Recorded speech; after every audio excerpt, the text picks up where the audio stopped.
In the blistering heat and vast open spaces of the North African desert, a crisis was brewing for the British Army. It wasn't just about the tactical genius of their opponent, Erwin Rommel, or the brutal conditions. The crisis was mechanical. It was loud, it was unreliable, and it was getting British tank crews killed at an alarming rate. This was the era of the British cruiser tank, a design philosophy built on the romantic idea of mechanized cavalry. Tanks that were supposed to be fast, agile, and able to exploit breakthroughs like the horse-mounted lancers of a century before.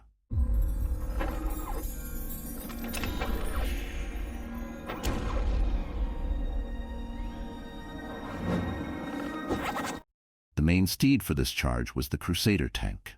It looked the part, lean and angular, and on paper it had the speed. But in the face of German panzers, it was tragically outmatched. Its 2-pounder gun, while effective in 1940, bounced harmlessly off the frontal armor of newer German designs.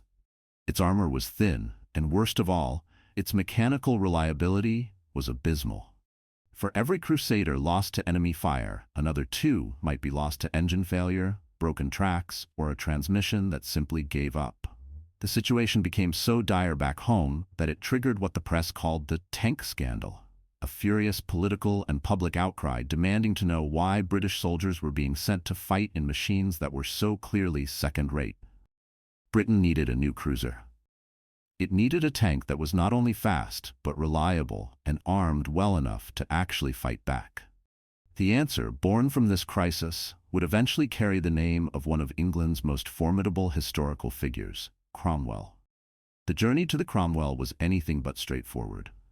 It was a messy, complicated process, a perfect example of wartime design by committee, fraught with compromise and engine trouble. The initial requirement was laid out under the designation A24, and the contract was given to the manufacturer Nuffield. The result was the A24 Cavalier. It was, to be blunt, a dud.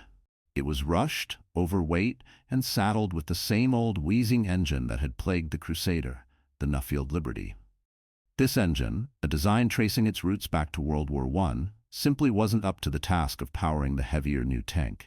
The Cavalier was a disappointment and never saw combat. Meanwhile, a more promising specification was being worked on, the A27. But the engine problem remained the single biggest hurdle. The British tank industry was in a desperate search for a suitable power plant, but nothing was ready. This uncertainty led to a bizarre split in the A27's development.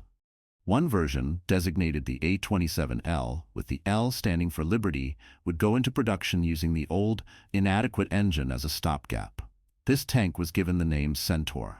It was visually almost identical to what would become the Cromwell, but under the hood, it was the same old story. Many Centaurs were built, with most being used for training, though a few were later converted into specialist vehicles and did see action in Normandy. But the real prize, the tank everyone was waiting for, was the A27M. The M stood for Meteor, and the Meteor engine would change everything. It wasn't just a new tank engine, it was a revolution in armored vehicle propulsion. It was the brainchild of Rolls-Royce, the very same company building the legendary Merlin engine that powered the Spitfire and the Lancaster bomber. In a stroke of engineering genius, engineers realized that the Merlin, a complex, supercharged, high-altitude marvel, could be adapted for a life on the ground. They removed the supercharger, simplified the components for mass production, and detuned it for reliability. The result was the Meteor, a V12 petrol engine that could pump out a staggering 600 horsepower. This was nearly double the power of the Liberty engine in the Centaur. It was, quite literally, a Spitfire's heart, ready to be transplanted into the body of a tank. The A27M, equipped with this powerhouse, was christened the Cromwell, and it was this tank that would finally give the British armored divisions the speed and reliability they had dreamed of. To understand the Cromwell, you have to start with its speed. This was its defining characteristic, its party piece, its ultimate survival tool. With the 600 horsepower Meteor engine screaming in its hull, the 28-ton Cromwell could achieve speeds of over 40 miles per hour, or about 64 kilometers per hour, on a good road. This made it one of the fastest tanks of World War II. On the battlefields of 1944, where most German tanks like the Panzer IV struggled to exceed 25 miles per hour, the Cromwell was a blur. This incredible mobility was not just down to the engine. It was paired with the Christie suspension system. This American-designed system, famous for being used on the Soviet BT series and the T-34, used large road wheels and long coiled springs, allowing for a huge range of vertical movement. It meant the Cromwell could glide over rough terrain at speeds that would shake other tanks to pieces. For the British reconnaissance regiments, this was a godsend. Their job was to find the enemy, probe their weaknesses, and get out alive, and the Cromwell was the perfect tool for the job. Of course, a tank is more than just an engine and suspension. It has to fight. The Cromwell's firepower story is one of evolution and compromise. Early models like the Mark I through Mark III were equipped with the Ordnance quick-firing 6-pounder gun. In 1942, this was a formidable anti-tank weapon, capable of punching through the armor of most German tanks. However, by the time the Cromwell arrived in force in Normandy in 1944, it was facing a new generation of German armor. The thick, sloped hides of the Panther and the sheer bulk of the Tiger were largely immune to the 6-pounder from the front. An even bigger issue was that the 6-pounder fired almost exclusively solid armor-piercing shot. It lacked an effective high-explosive shell, which made it almost useless against soft targets like anti-tank gun crews, infantry in trenches, or machine gun nests.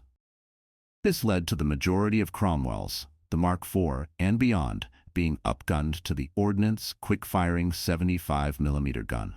This weapon was a clever adaptation, modified to fire the same ammunition as the American 75mm gun used in the Sherman tank. This gave the Cromwell a potent high-explosive shell, finally allowing it to properly support infantry. The trade-off was a slight reduction in armor-piercing performance compared to the 6-pounder. Against the front of a Panther or a Tiger, it was still ineffective. Cromwell commanders knew that a head-on slugging match with the big German cats was suicide. Their weapon was speed, not brute force. The tactic was to use their incredible agility to get around to the weaker side or rear armor of the German tanks, fire a few shots, and then rapidly reposition before the enemy's turret could traverse to meet them. When it came to protection, the Cromwell was adequate for a cruiser, but certainly not a heavyweight. Its frontal hull armor was 64mm thick, while the turret front was a more substantial 76mm. This was enough to protect it from smaller anti-tank guns and older tanks like the Panzer III. But against the high-velocity 75mm gun of the Panther or the legendary 88mm gun of the Tiger, it offered very little protection. A single hit from one of these weapons was usually catastrophic. The designers understood this vulnerability. The Cromwell's real armor was its speed and a low profile. It was designed to move fast, hit from unexpected angles, and not get hit in return. The crew of 5, commander, gunner, loader, hull gunner, and driver, were housed in a relatively cramped fighting compartment. However, learning from past mistakes, the Cromwell featured large escape hatches for the driver and co-driver, a crucial feature when a quick exit was the only thing standing between life and death. The Cromwell's baptism by fire came in the summer of 1944, during the brutal slog through the hedgerows of Normandy. It was the primary equipment of the reconnaissance regiments of Britain's elite armored divisions, most famously the 7th Armored Division, the legendary Desert Rats, and the 11th Armored Division.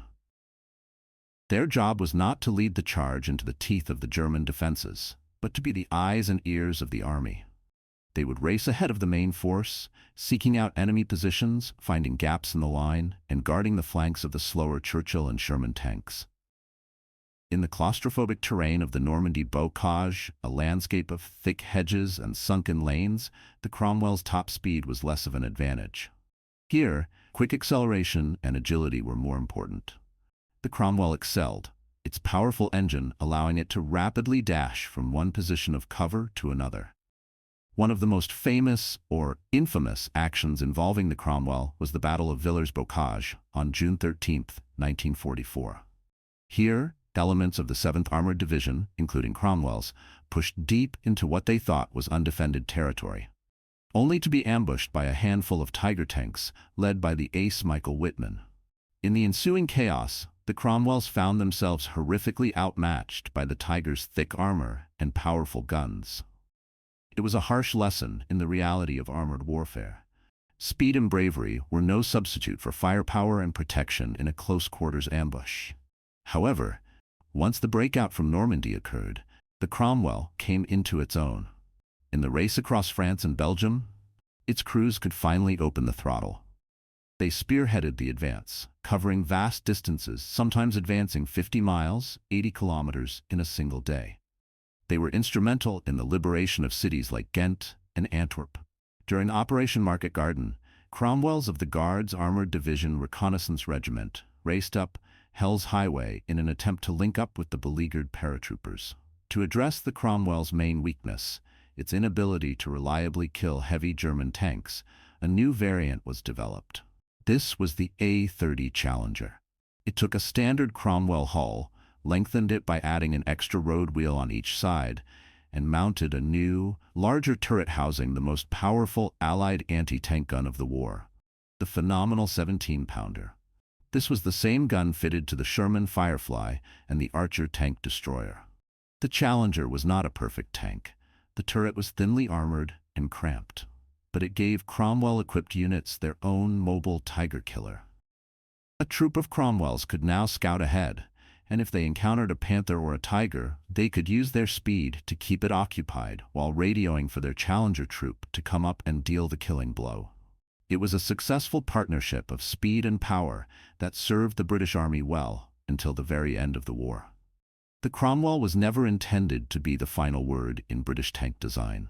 It was a magnificent, thoroughbred cavalry tank, but the war had shown that the distinction between slow, heavy infantry tanks and fast, light cruiser tanks was becoming obsolete. What was needed was a universal tank, one that combined the mobility of a cruiser with the armor and firepower of an infantry tank. The lessons learned from the Cromwell's service directly paved the way for this concept. Its chassis, suspension, and revolutionary Meteor engine became the foundation for its successor, the A34 Comet. The Comet, which arrived in the final months of World War II, was essentially an perfected Cromwell. It had thicker frontal armor, a larger turret, and a new, more powerful gun, a compact version of the 17-pounder called the 77mm, that could take on Tigers and Panthers on more equal terms. The Comet is often regarded by historians as Britain's best all-around tank of the entire war, and it owed its existence directly to the Cromwell. The Cromwell itself continued to serve after the war, with the British Army and several other nations like Finland and Portugal well into the 1950s. So, what is the final verdict on the Cromwell tank? It was not a Sherman built in vast, overwhelming numbers. It was not a Tiger, an over-engineered steel monster that terrified its opponents. The Cromwell was something different. It was the ultimate expression of the British cruiser tank philosophy. It was a tank that embraced speed as its greatest weapon and its best defense. Its development was troubled, and its gun and armor were barely adequate for the battlefield it entered. But in the hands of skilled crews who understood its strengths, the Cromwell was a war winner. It was the swift, reliable steed that scouted the path for the Allied liberation of Europe, forever carving its name into history, not as a brawler, but as a high-speed champion. The story of the Cromwell is a testament to how a single brilliant idea, like putting a fighter plane's engine into a tank, can completely change the game. It proves that sometimes the key to survival isn't having the thickest skin, but being the fastest one on the field. If you enjoyed this deep dive into one of Britain's most important iron horses, make sure you are subscribed to the channel, because we are always on the hunt for more incredible stories from military history. And that brings us to our mission for you. We want to know what piece of military hardware, legendary battle, or unsung hero you think deserves this detailed treatment next. Drop your suggestions in the comments below. Consider it your official mission briefing to us. We read every single one, and your idea might just become our next investigation. Thank you for watching.